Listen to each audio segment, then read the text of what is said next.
Sabi niya, I terminate everything because one further step, unconstitutional na ito. Oh.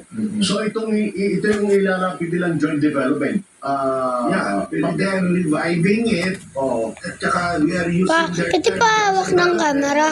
Sa entrapment. Pawak, nag-vlog ako eh. Sa balita. Delikado pala, no? Delikado. Tutok nga sa balita. Papayag tayo. Dito sa joint development, wala na yung dalawang naunang provision na yun na Kaya, pinapatanggal nila eh.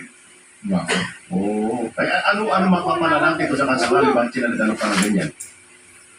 Well, tayo nag-alok eh. Kasi because of the oil crisis eh. But the oil crisis will be resolved long before we can get the gas. It will take 5 years to develop the reed bank. Tapos na. So we should not connect it, tie it with the current oil crisis, no?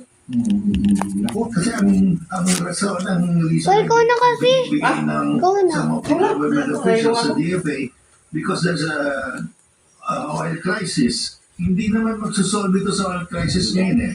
So matagal bakit tayo why do we give up our sovereign rights? Sige po, pag-usapan pa natin yan pagkatapos ng Holy Week. Mukhang that deserves a lengthy discussion. Maraming salamat po, Justice. Maraming salamat po sa inyo. Thank you. Bye. Yan po si dating Associate Justice ng Korte Suprema, Antonio Carpio. Ay, paano po yan?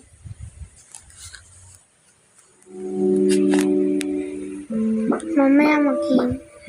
25 of 2026 ay formal na ngang umandar ang impeachment hearing laban kay Vice President Sara Duterte. Pero walang dumalo ni isa sa kanyang kampo.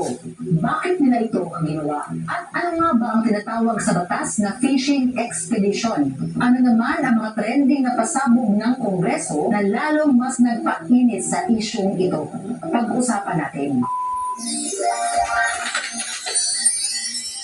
Let's do a quick recap para sa mga hindi nakasubaybay sa kwentong ito. Sa ilalim ng ating konstitusyon, kapag nag-aalis tayo ng mga taong impeachable officers o itong mga taong nasa mga pinakamatataas na pwesto ng gobyerno, dumadaan ito sa proseso ng impeachment.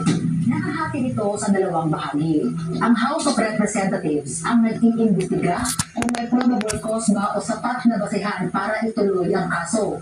Committee on Justice na pinagmumunuan ng Representative Ministro ang nag-set ng hearing proper. Ito ang araw para himayin ang mga ebidensya at pakinggan ang mga testigo mula sa dalawang natitirang impeachment complaints laban sa Vice Presidente. Pero the night before the